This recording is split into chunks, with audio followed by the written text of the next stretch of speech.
فأنا ناصح لإخواني بالصدع بالحق تبيض وجوههم. السكوت في مسألة الحزبية يضرها، فاصدع بما تؤمر وأعرض عن المشركين.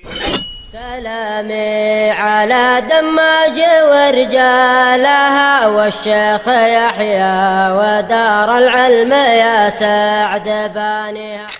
Kita lanjutkan pembahasan dari syarah Aqidah Qayrawaniyah, yaitu di pertengahan muka surat 140. Qala fadilatu Syekhina Abdul Muhsin Al-Abbad hafizahullahu taala, wa amma ma jaa fi ba'dil ahadits, adapun riwayat yang datang di sebagian hadis atau cerita yang datang di sebagian hadis, annahu yuzadu an haudhihi unasun min ashabi, bahwasanya ada sekelompok orang dari sahabat Nabi terusir dari telaga beliau. Wa annahu yaqul, Nabi bersabda, yaitu mengatakan pada Allah atau pada malaikat, ashabi, ashabi, mereka sahabat saya. Wa fi ba'di riwayah usayhabi, itu sahabat dekatku atau sahabatku yang aku sayangi. Fa yuqal innaka la tadri ma ahdatsu ba'da, sesungguhnya engkau tak tahu apa perkara baru yang mereka buat sepeninggalmu. Padahal sudah belajar ke Nabi, Nabi menyangka ini sahabat beliau. Itu saja kalau membuat bid'ah terusir dari telaga, apalagi yang bukan sahabat Nabi. Fahuwa mahmulun alal qillah, itu dibawa kepada makna sedikit, bukan berarti mayoritas sahabat yang mengalami itu, tapi sedikit saja dibandingkan dengan semua sahabat yang membuat perkara-perkara baru itu sangat sedikit sehingga terusir. Mungkin apa dari kalangan yang bergabung dengan Musailimah Al-Kadzdzab, atau bergabung dengan mungkin siapa, Al-Aswad Al-Ansi, atau Sajah, atau Tulaihah Al-Asadi sebelum Tulaihah bertaubat itu, atau yang justru malah menjadi khawarij misalkan, tidak setia dengan ajaran Nabi misalkan. Taib, dan ini sedikit dibandingkan dengan semua sahabat. Allati irtaddat minhum ba'da wafatin Nabi sallallahu alaihi wasallam, yang mana dari para sahabat ada sekelompok sedikit, qillah, ini polanya mu'annas, makanya irtaddat, sedikit saja dari sahabat yang murtad setelah wafatnya Nabi. Tentunya kalau dia murtad sampai mati tak mau kembali, ya jelas bukan sahabat, gugur amalannya, gugur gelar sebagai sahabat. Cuma Nabi tak tahu, Nabi sudah wafat, beliau menyangka, ini sahabat saya. Maka Nabi diberitahu, engkau tak tahu sepeninggalmu apa yang mereka perbuat itu. Kata beliau di sini, wa qutilu fi riddatihim, mereka terbunuh di dalam kemurtadan mereka, ala aidi al-juyushil mudhaffarah, melalui tangan pasukan-pasukan yang diberikan kemenangan, allati ba'asaha Abu Bakar As-Siddiq, yang dikirimkan, diutuskan oleh Abu Bakar As-Siddiq radhiyallahu anhu. Baik. Ini berarti kalam siapa? Oh, Al-Hafiz ya. Baina al-Nahim. Baik. Dalilnya kalam Al-Hafiz. Kemudian wa aku, dan saya katakan, idza kana masiru aktsari ashabi Rasulillah sallallahu alaihi wasallam ilan nar annahu la yanju minhum illa qalil, yaitu seandainya ternyata mayoritas sahabat Rasulullah SAW adalah masuk ke dalam neraka dan tak ada yang selamat dari mereka kecuali sedikit, mithlu hamalin na'am, seperti onta yang terusir itu, biza'mi hadza za'im, dengan persangkaan orang yang menyangka tadi, siapa itu, si Hasan Farhan Al-Maliki. Falaita syi'ri, laita syi'ri artinya aduhai, laitani a'lamu, kata para ulama, makna laita syi'ri, seandainya saya tahu, mahuwal masirul ladzi yufakiru bihil maliki li nafsih, lalu bagaimana kesudahan yang difikirkan oleh Al-Maliki untuk dirinya sendiri. Dari mana dia tahu agama yang benar kalau mayoritas yang membawa agama justru malah murtad? Dari mana dia tahu agama yang dia peluk sekarang adalah agama yang benar kalau macam itu? Dan bagaimana dia sendiri? Kalau yang mayoritas sahabat saja yang menyaksikan wahyu, menyaksikan datangnya malaikat dan seterusnya, diajar langsung oleh Nabi aja, kata dia majoritinya masuk neraka, lalu dia sendiri macam apa nanti? Sementara dia jauh dari menaati Allah dan Rasulnya.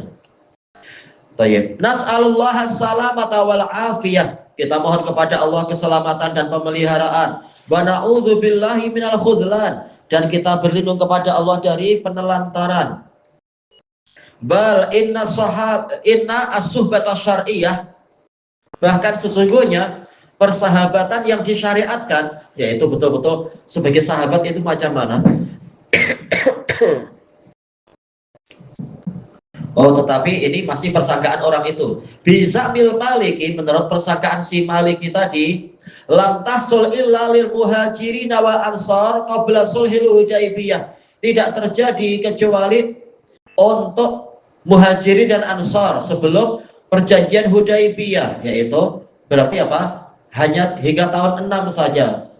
Setelah tahun 6 tak ada sahabat, semuanya hanyalah calon orang-orang murtad menurut si Maliki yang layak jadi orang murtad itu sendiri. Iya, dia mengkafirkan jumhur sahabat dan dia ikut akidah Jahmiyah dan dia menentang tauhid di Saudi. Dia sangat rajin mentang seperti si siapa itu?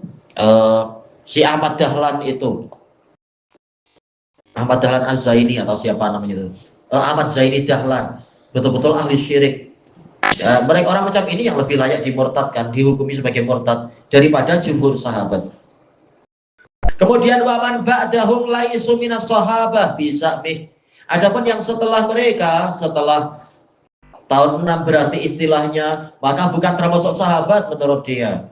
Nah, kalau yang jumhur sahabat aja murtad, yang bukan sahabat walaupun jumpa Nabi dihukumi apa oleh si Maliki? Lalu yang tidak jumpa Nabi dihukumi apa? Termasuk dia sendiri. Wa ala hadza fa inna qaulah, berdasarkan ini maka ucapan dia innahu la yanju minas sahabati illal qalil, tidak ada yang selamat dari sahabat kecuali sedikit saja, misli illal qalilu mithlu hamalin na'am, seperti onta yang tersia-sia sedikit saja. Wa anal baqiyah yu'khaduna ilan nar, dan bahwasanya yang lainnya itu akan diambil masuk ke dalam neraka. Yakunul muradu bihi as-sahabatal ladzina kanu qabla al-Hudaibiyah. Berarti yang dia maksud memang adalah para sahabat yang sebelum Hudaibiyah, yaitu apa? Kalau yang setelah Hudaibiyah bukan sahabat. Lalu dia mengatakan mayoritas sahabat masuk neraka. Berarti maksudnya siapa? Yaitu yang sebelum Hudaibiyah pun mayoritasnya masuk neraka, walaupun dari kalangan muhajirin, walaupun dari kalangan ansar, walaupun para peserta perang Badar dan seterusnya. Ini jahatnya orang itu kalau akidah dia diterima dari buku-buku dia itu.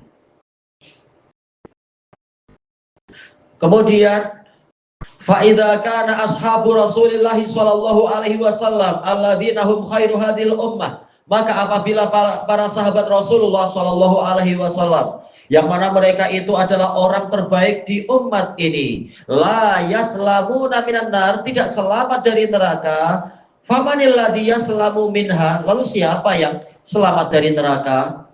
Ya, mereka menyatakan yang selamat ya kami, para pengikut apa? Imam-imam yang maksum itu. Orang Syiah Rafidhah yang mengaku bahkan apa? Siap untuk menjamin para pengikutnya diberi kunci-kunci surga. Sampai teman anak yang mendapati orang Rafidhah yang mati terbunuh di dalam perang di Aden, digeledah poketnya, jumpa kunci tertulis kunci surga. Kecilnya kunci surga itu. Pintu surga berapa besar? Kuncinya sekecil itu, kecil cenolot macam itu. Ditipu mau. Auzubillah. Kemudian bal innal yahuda wan nasara lam yaqulu fi ashabi Musa wa Isa mithla hadhil maqalatil qabihah. Bahkan sesungguhnya orang-orang Yahudi dan Nasara mereka tidak mengatakan bahwasanya para sahabat Musa dan Isa itu dengan perkataan buruk yang seperti ini. Baik. Makanya para ulama salaf mengatakan Syiah Rafidhah lebih buruk daripada Yahudi dan Nasara. Kenapa? Karena orang Yahudi kalau ditanya siapa orang terbaik di umat kalian, maka mereka akan mengatakan ashabu Musa, pengikut Musa, mereka orang terbaik. Orang Nasara ditanya siapa orang terbaik di kalangan kalian, maka mereka mengatakan Hawariyu Isa,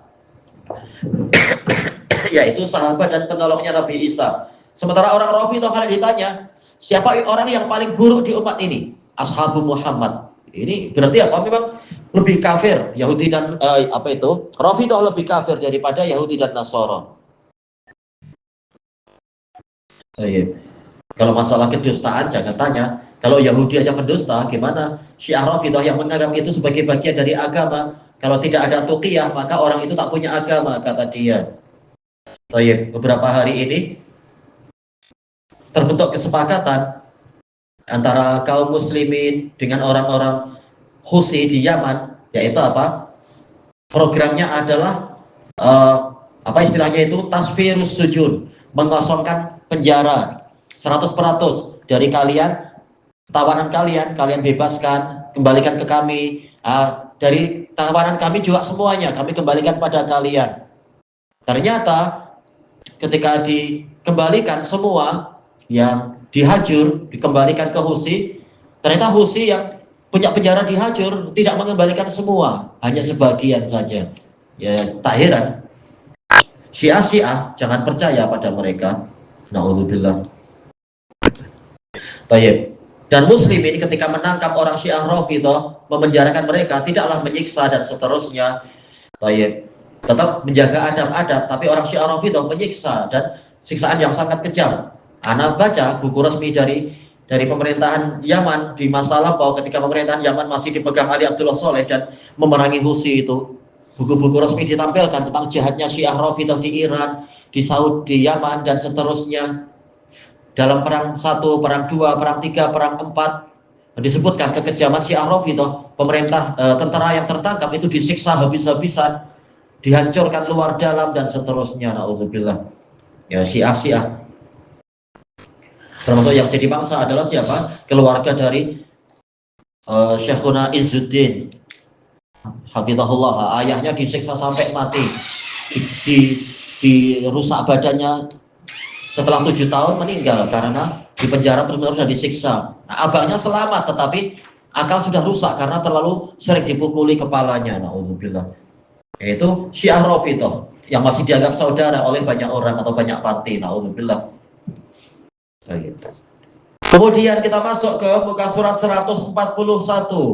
Wa hadza yubayyinu lana, dan ini menerangkan kepada kita muntahassu alladzi waqa'a fihil maliki, kemuncak dari keburukan yang mana Al-Maliki, yaitu Hasan Farhan Maliki itu jatuh ke dalamnya.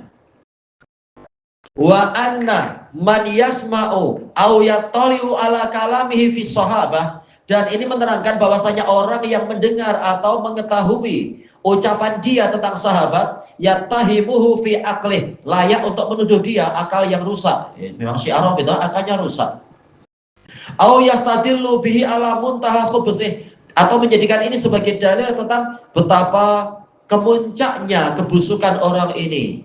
Betul-betul merusak syariat. Syariat datang lewat siapa? Lewat pengajaran sahabat. Kita tak jumpa Nabi, kita mendapatkan syariat lewat sanad orang terpercaya. Kalau yang terpercaya saja kafir murtad mayoritasnya, lalu dapat dari mana agama kita ini? Na'udzubillah.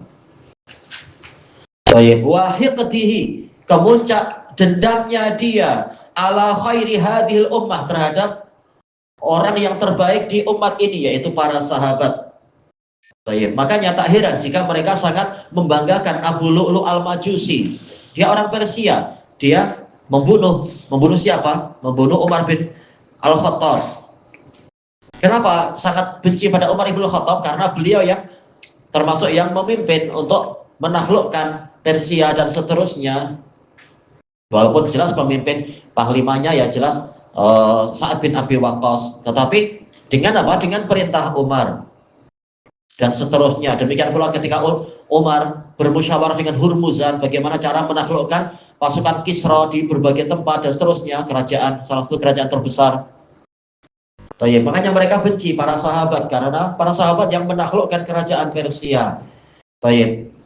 Makanya tak heran jika si Hasan Farhan dan teman-temannya tidak mengakui Khalid ibn Walid sebagai sahabat, karena Khalid bin Walid memang menaklukkan Persia, menghancurkan pasukan-pasukan Persia banyak.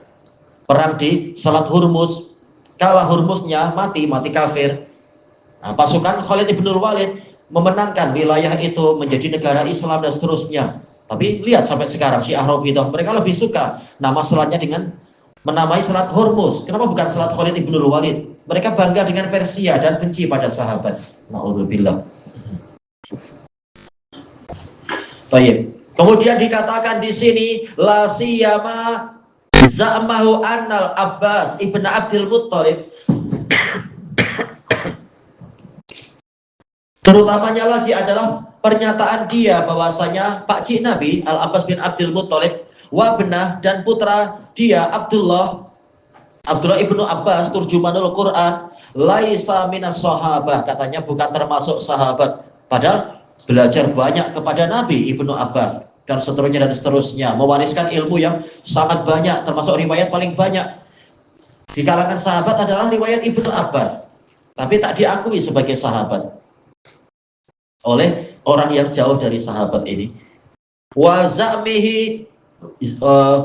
za'mahu anna aktsara sahabah illa qalilan minhum mithlu hamalin na'am yu'khaduna ilan nar. Yang telah terulang ya kalimat ini ya. Dia menyatakan bahwasanya mayoritas sahabat kecuali sedikit dari mereka bagaikan unta yang terusir itu, mereka diambil untuk masuk ke dalam neraka. Ilahuna wallahu a'lam.